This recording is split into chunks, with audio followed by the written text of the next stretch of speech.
세 번째 발표는 안경규 유한양행 중앙연구소 합성신약부문장님께서 협업을 통한 R&D 혁신에 대해서 발표해 주시겠습니다. 안 부문장님께서는 단상 위로 올라와 주시길 바랍니다.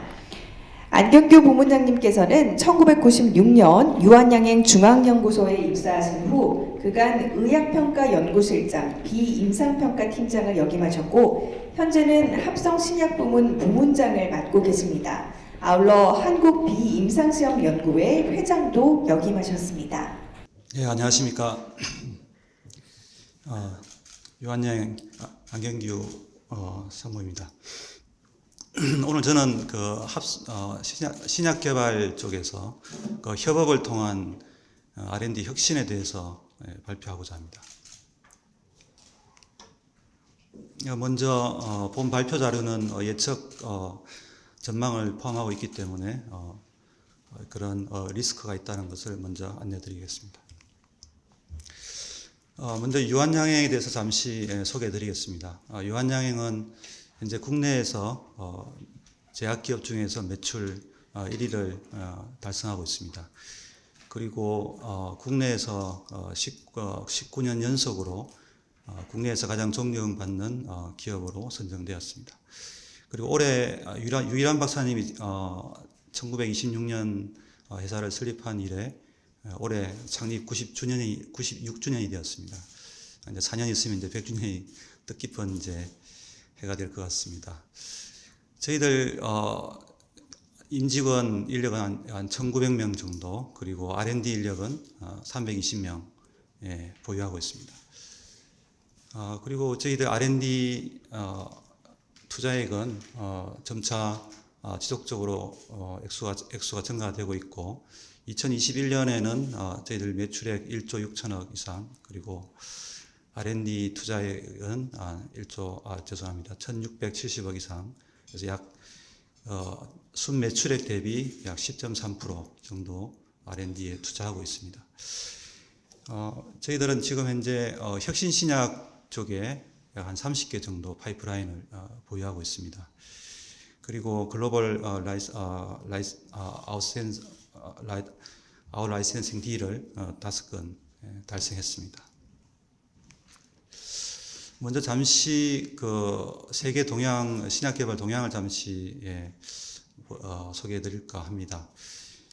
네, R&D IQVIA 조사 기관에 보고에 따르면 탑 세계 15대 제약 기업의 2021년에 R&D에 투자된 금액은 약 한 170조 가까이 되는 것 같습니다. 그리고 5년 전에 투자한 금액 대비해서 한 44% 정도 증가된 수준입니다.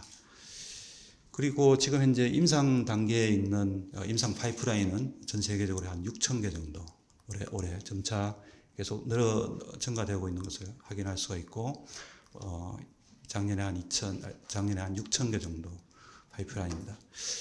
그렇지만 이렇게 파이프라인은 늘어나지만 이렇게 임상 단계에서의 성공률은 보시다시피 한 5, 6년 전에 비해서 피크치 하고 나서 지속적으로 임상 1상, 임상 2상, 임상 3상 모든 단계에서 임상 성공률은 감소되고 있고, 임상 1상부터 허가 받을 때까지의 성공률을 평균한 아래 그래프가 되겠는데 2015년에 한 24% 성공률이었지만 임상 단계 넘어가서 현재 한 5% 정도밖에 성공할 수 없는 이런 상황입니다. 이러한 성공 확률이 낮은 것은 이런 임상 단계에서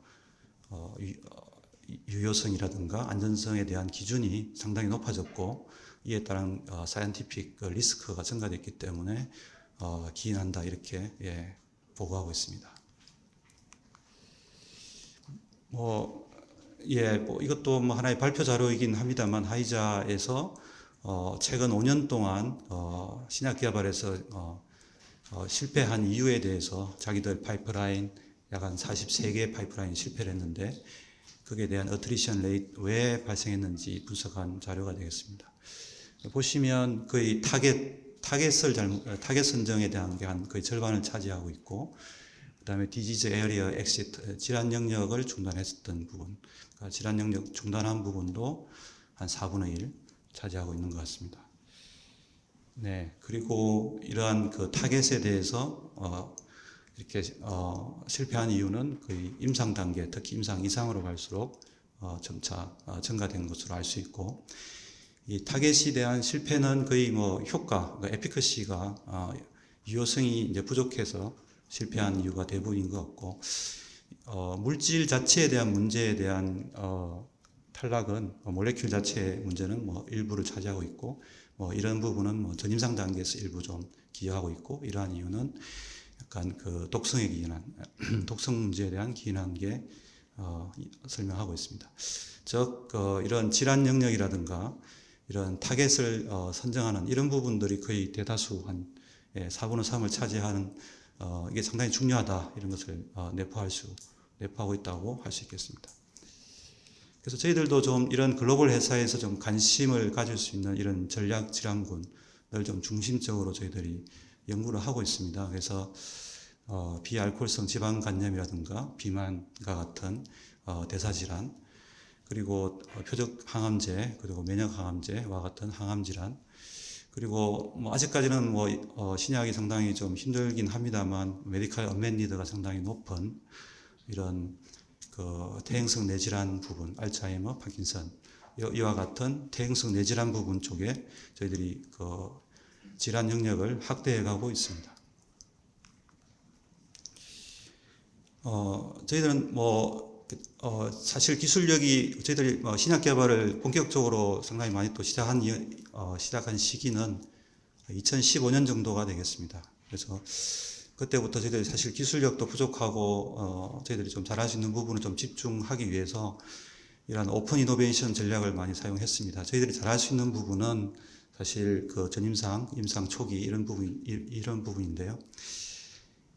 이런 타겟이 상당히 좀 중요한데, 이런 베이직 사이언스가 가능하고, 그리고 플랫폼 테크놀로지 기반 기술을 가지고 있고, 그 다음에 어느 정도 파이프라인을 보유할 수 있는 이런 바이오텍 기업들, 그리고 대학, 그 다음에 기관, 이런 쪽에서 조기에 이 파이프라인을 들여오고, 그런 파이프라인을 저희들이 전임상 시험하고 임상, 이런 그 개념 증명을 유한에서 실시해서 글로벌 라이센싱 아웃을 하는 그런 전략으로 저희들이 성장해 온 것 같습니다. 그래서 좀 R&D에 기반한 글로벌 회사가 되는 것이 저희 회사의 목표가 될 것 같습니다.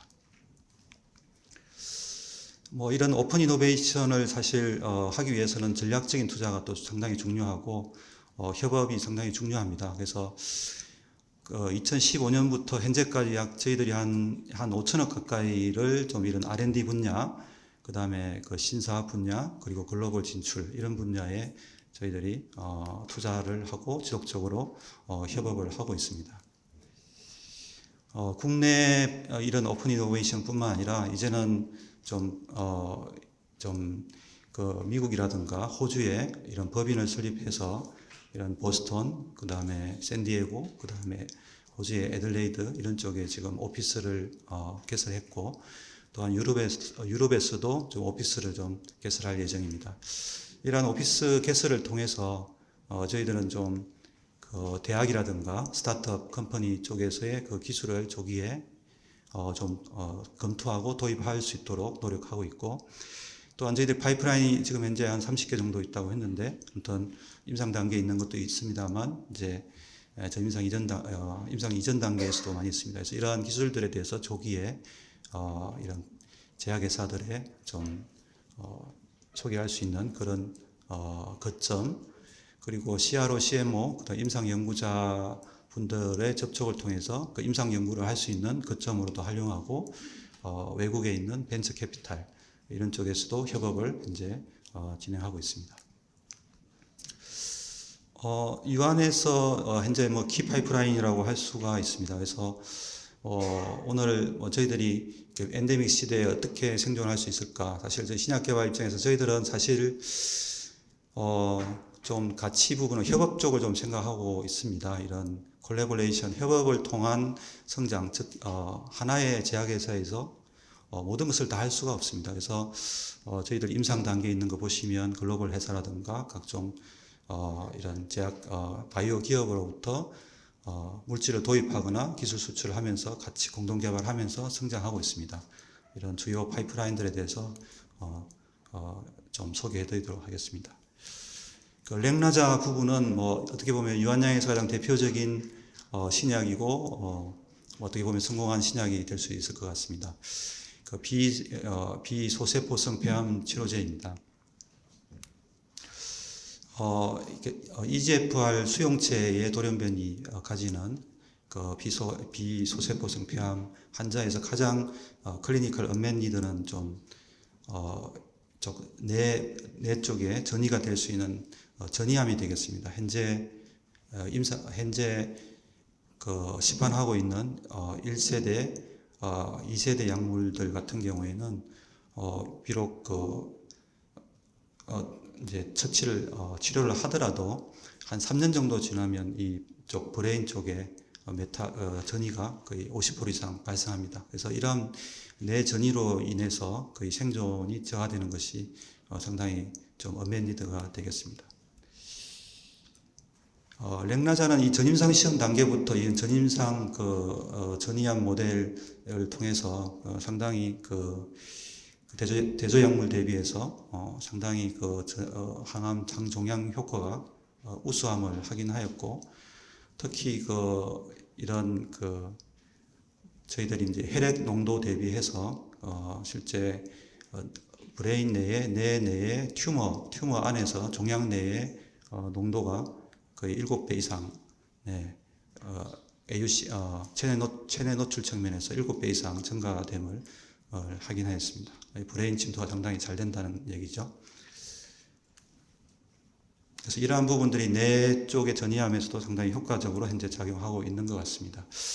렉나자의 협업 쪽은 사실 저희들도 어떻게 보면은 제노스코라는 어떻게 보면 걸출한 이런 기업을 저희들이 바이오 기업을 만난 것이 또 큰 행운이었던 것 같습니다. 그리고 그것도 2015년에 제노스코로부터 이러한 렉나자를 도입하고 저희들이 독성 시험, 그 다음에 CMC 원료 제재 쪽에, 그 다음 대량 생산 품질 연구 쪽을 저희들이 했고, 2016년에 저희들이 IND에서 작년 1월 달에 2차 치료제로서 저희들이 승인을 받았습니다. 그래서 잘 현재 판매하고 있고, 2018년에는 얀센에 이제 글로벌 기술 수출을 해서 얀센과 공동으로 저희들 렉나자 단독 요법으로 1차 치료제 현재 글로벌 3상 임상 시험을 현재 진행을 하고 있고, 또 얀센에서 EGFR 쪽하고 저희들이 CMET 쪽에 이중항체가 있습니다. 그 이중항체와 저희 렉나자와 병용요법으로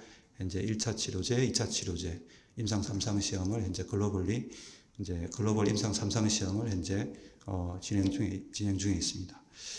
그리고 이런 각 가정들은 거의 유명한 해외 이런 아스코라든가 세계 폐암의 다양한 학회에서 저희들이 중간중간 발표를 통해서 공개를 했고, 또 유명한 학술지의 투고를 통해서 알려왔습니다.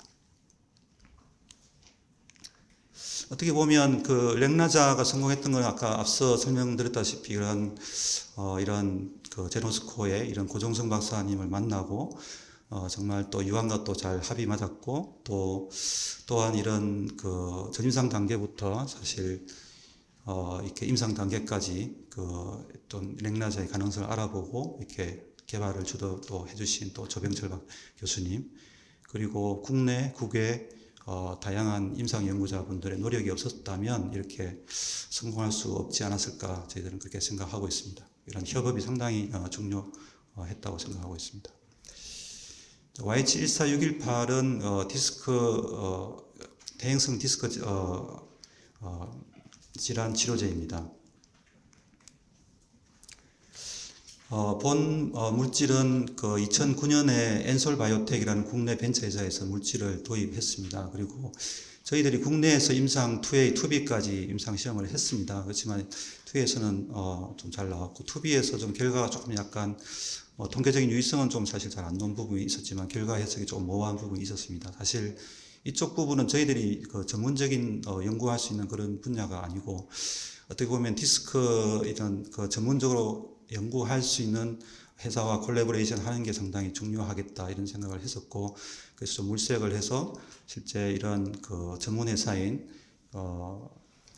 그 스파인 바이오 파마사 미국에 있는 스파인 바이오 파마사에 기술 수출을 해서 협업을 시작했습니다. 그래서 이쪽 회사에서 기존에 수행했던 임상 결과들 다 리뷰하고 전체적으로 이런 임상 프로토콜 리파인해서 US FDA와 좀 협업해서 이게 충분히 이런 브리칭 스타디 없이 임상 3상으로 바로 할 수 있도록 승인을 받게 되었습니다. 곧 이제 임상 시험 3상을 들어갈 예정입니다.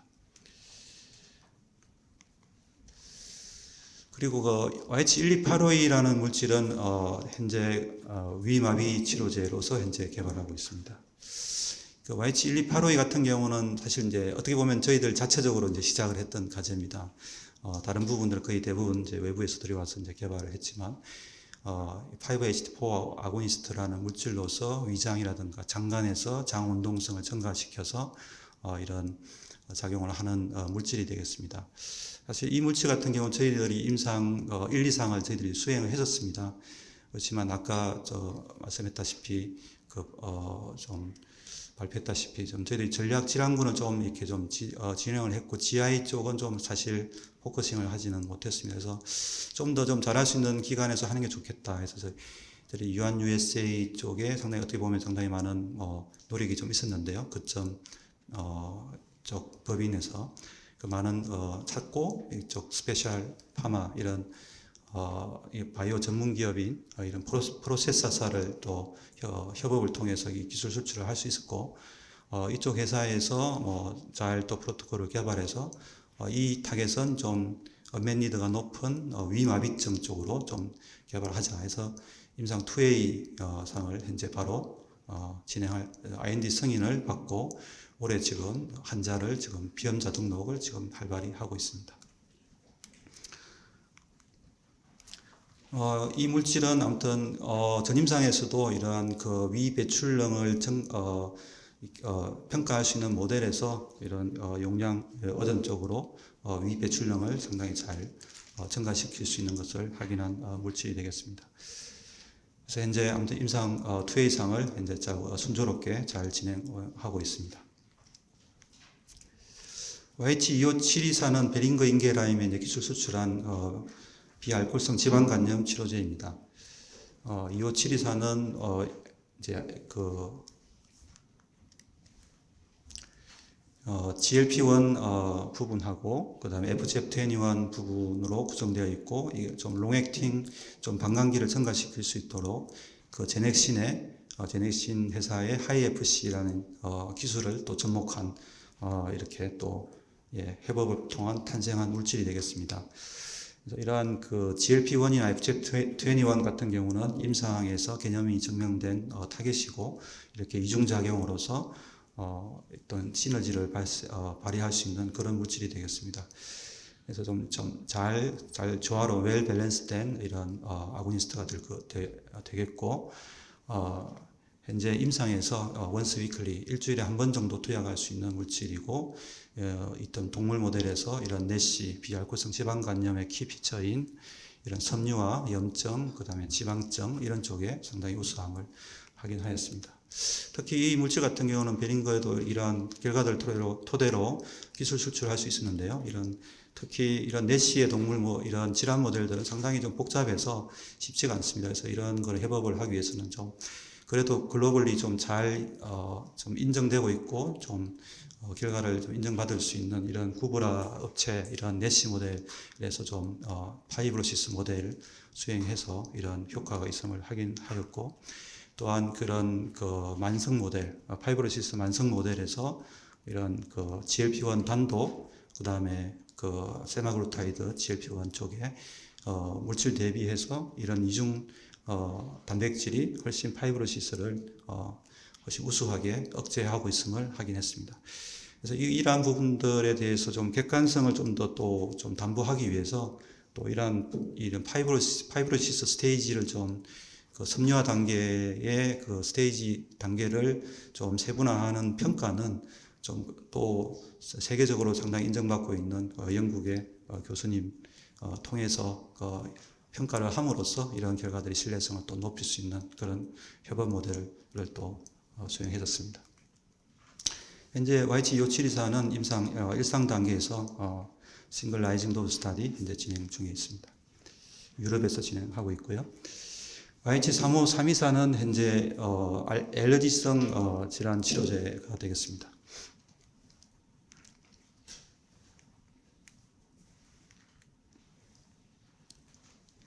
네, YH35324는 그 알러지 쪽의 원인이 될 수 있는 IgE를 좀 제거하는 물질이 되겠습니다. 이 또한 이 물질은 이런 IgE가 결합하는 FC 엡실론 리셉터 1 알파 쪽에 물질을 리셉터를 포함하고 있고 또 이것 또한 제넥신의 하이 FC 롱액틴 기술을 접목한 물질이 되겠습니다. 또 이 물질은 또 GI 이노베이션이라는 회사 벤처 회사에서 저희들이 또 물질을 도입해서 그 협업을 한 물질이고 현재 임상 1상이 진행 중에 있습니다. 이 물질은 사실 졸레어 오말리주맙 졸레어라는 물질이 있긴 합니다만 사실 이 물질이 좀 더 훨씬 IgE에 대해서 좀 강력하게 결합하고 있고 또 만성 두드러기에서 좀 많이 좀 증가할 수 있는 자가항체 이런 부분을 또 결합할 수 있는 또 특장점이 있습니다. 그래서 좀 1차 적응증은 만성 두드러기 쪽으로 저희들이 좀 포커싱을 하고 있고 좀 더 좀 다양한 적응증으로 확대하는 쪽으로 지금 고려하고 있습니다. 지금 전임상 시험관 내 시험에서도 이런 IgE 결합하는 부분이 졸레어 대비해서 약 30배 정도 강력하게 결합함을 확인하였고 또한 이런 만성 두드러기 환자의 혈청에서 분리한 혈청을 토대로 이런 프리 IgE를 얼마나 억제하는지 평가한 결과 졸레어 대비해서 상당히 10배에서 100배 이상 강력하게 억제하고 있었고 또한 이런 펑션, 이런 기능에 대해서 확인하기 위해서 펑션에 대한 메스터셀 비만 세포의 이런 셀라인이라든가 1차 세포에서 평가를 해본 결과 이런 50배에서 약 85배 이상 졸레어 대비해서 강력하게 이런 비만 세포 탈가립을 억제하는 것을 확인하였습니다. 그래서 이러한 또 동물 모델이나 이런 쪽에서도 이런 동일 용량 대비해서 졸레어 대비해서 상당히 강하게 그 IgE를 억제하면서 또한 좀 더 지속적으로 이렇게 억제하는 강한 특성을 보여주었습니다. 그래서 현재 임상 1상 퍼스트 인 휴먼 스타디 현재 진행하고 있습니다. 그래서 이런 이 모델에서는 좀 이런 아토픽 헬시 피험자라든가 또는 경증의 알레르기 질환을 가지고 있는 피험자를 대상으로 이러한 그 안전성, 그다음에 내약성, 그다음에 체내 동태, 그다음에 양력학 마크들 측정하면서 현재 평가 진행하고 있습니다. YH32367은 면역항암제가 되겠습니다. 본 물질은 또 이런 또 벤처회사 어떻게 보면 벤처회사는 아니죠. 큰 또 완성된 성장하고 있는 이런 ABL 바이오 회사로부터 또 물질을 또 같이 또 처음부터 해가지고 물질 도입했습니다. 그래서 이 ABL 바이오사에서 또 플랫폼 기반을 가지고 있는 포엄비비 쪽에 포엄비비 물질의 아고니스트 물질의 허투 캔서 종양을 타겟팅할 수 있는 허투 항체를 결합한 이중항체가 되겠습니다. 그래서 보물질은 그 종양 특이적으로 이렇게 허투와 가발현되어 있는 종양에 가서 직접 클러스터링을 이루고 그게 클러스터링을 이루었을 때 포함비비가 액티베이션이 되는 그런 작용으로 포함비비가 액티베이션 됐을 때 면역세포가 활성화되어서 캔서를 좀 없애는 그런 작용 기전이 되겠습니다. 이런 동물 모델에서도 상당히 효과 있는 것을 확인했고 또한 이 포엄비비 자체가 좀 임상 이전에 있는 단독 물질이 간독성이 좀 알려져 있는데 이런 물질은 좀 간독성 부분에서 좀 자유로울 것으로 좀 저희들은 예측하고 있습니다. 이런 동물 모델 쪽에서 보시면 이런 휴먼 포엄비비가 이쪽 함유되어 있는 마우스 모델에서 약물을 쳤을 때 거의 이런 암들이 거의 컴플리트 리스판스 형태로 보여서 없어지는 것을 확인했고, 또한 이것을 이제 다시 그 마우스에 다시 이제 리챌린지를 하더라도 이게 이런 메모리 T셀의 역할 때문에 실제 다시 암이 자라지 않는 그런 것을 확인했습니다. 또한 허투가 좀 로도즈 허투의 모델에서도 이런 벤치마크 물질, 그러니까 동일한 타겟 기전을 가지고 있는 벤치마크 물질 대비해서 우수한 항종양 효과를 보이는 것을 확인하였습니다. 예, 협업을 통해서 좀 이 연구 R&D 역량을 좀 증가된 부분이 좀 있습니다. 그래서 어떻게 보면 또 돌이켜 보면 이런 글로벌 컴퍼니들하고 이런 협업을 하면서 사실 유한이 그동안 또 R&D 역량이 상당히 또 많이 좀 증가된 게 아닌가 이런 생각을 해봤습니다.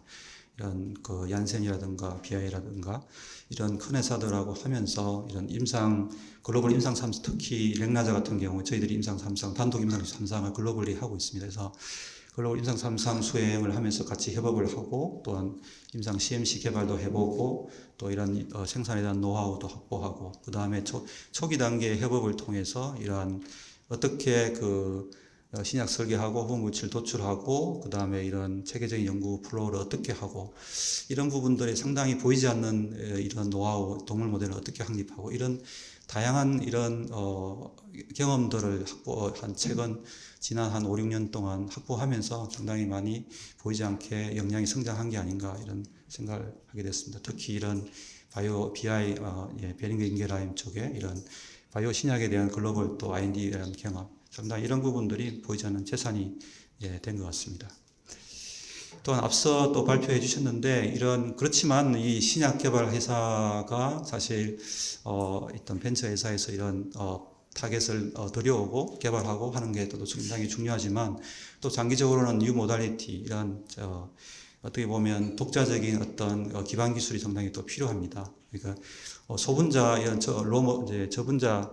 소분자 분야에서는 사실 기존에 좀 어떻게 보면 약간 기술이 좀 제한적이었는데, 최근에 이런 표적 단백질을 분해할 수 있는 이런 소분자 물질들이 이제 보고가 되면서 앞으로 좀 이런 부분들이 상당히 시장에서 좀 큰 역할을, 또 앞으로 많은 포션을 차지할 것으로 예측을 하고 있습니다. 그래서 저희들도 이런 부분들에 대한 또 역량도 쌓고, 또한 또 같이 협업 모델이 또 필요하고, 그래서 국내 업테라는 회사와 이런 항염증 타겟 단백질을 분해할 수 있는 그런 표적으로 올해 공동 연구를 개시했고, 이런 알츠하이머라든가 염증성 질환 쪽에 적응증으로 이제 연구 개발을 진행 중에 있습니다. 그리고 이런 또 mRNA 쪽의 부분에 대해서도 좀 차별화할 수 있는 안정성이라든가 또 세포 내 발현을 좀 증가시킬 수 있는 새로운 구조의 RNA에 대한 플랫폼 기술을 좀 저희들도 확보를 해 나가려고 하고, 이를 위해서 이하여대에 있는 이혁진 교수님, 또 유명하신 분이죠. 이분과 또 협업을 해서 현재 진행하고 있고, 또 이러한 또 RNA 쪽과 그다음에 이걸 이제 전달할 수 있는 리피드 나노 파티클 LNP 기술에 대해서는 저희들이 신시내티의 이주엽 교수님과 좀 협업을 해서 이제 양쪽으로 좀 플랫폼 기술을 개발하고 있습니다. 그래서 어떤 공동 연구로 열심히 또 저희 독자적인 기반 기술을 확보하려고 하고 있습니다. 끊임없이 이런 또 파이프라인을 또 검토하고 또 조기에 또 개발하는 게 중요합니다. 그래서 또 올해부터 또 저희들이 또 새롭게 시작한 부분은 유한 이노베이션 프로그램입니다. 그래서 좀 초기에 대학이라든가 국공립연구소의 연구자님들이 가지고 있는 초기 연구에 대해서, 기술에 대해서 지원을 하고, 저희들이 유한이 좀 상용화할 수 있도록 그런 걸 지속적으로 모색하고, 그래서 좀 경쟁력 있는 파이프라인과 질환을 확대하고자 시작을 했고, 올해 한 18개 과제를 선정해서 지원을 계속 하고 있습니다. 그래서 지속적으로 확대를 해서 좀 파이프라인 확보하는데 노력하고자 하고 있습니다. 네, 경청해 주셔서 감사합니다.